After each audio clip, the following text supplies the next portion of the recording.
As you can see guys, these are those random food we bought in the Chinese store. Hi guys, let's do some food haul from a Japanese store. Sorry guys, it's a Chinese store, not Japanese. Hindi natin nababasa kung ano nakasulat guys, but meron siyang English word, floss seaweed roll. Ito siya guys. Let's try.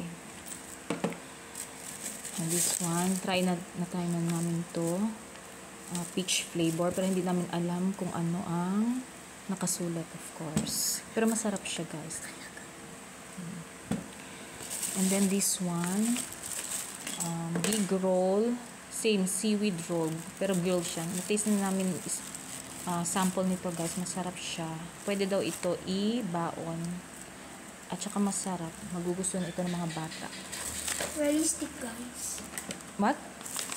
And then guys, nakita ko to guys. Ito ang hinahanap, matagal ko nang hinahanap. Matagal na hinahanap. Pwede siya ibaon guys. No, this one, sugar, rock sugar. This one is a yellow ice sugar. Pwede ito ilagay pag niluluto, sa mga luto, at saka sa iba't ibang bagay pa. I bought two packs just in case maubusan ako. And then this one for kids, hindi ko naman alam kung. Okay, let's continue guys. Next stop lang siya kasi naubusan ako ng storage sa phone. Okay, continue. Actually I bought two of these, so,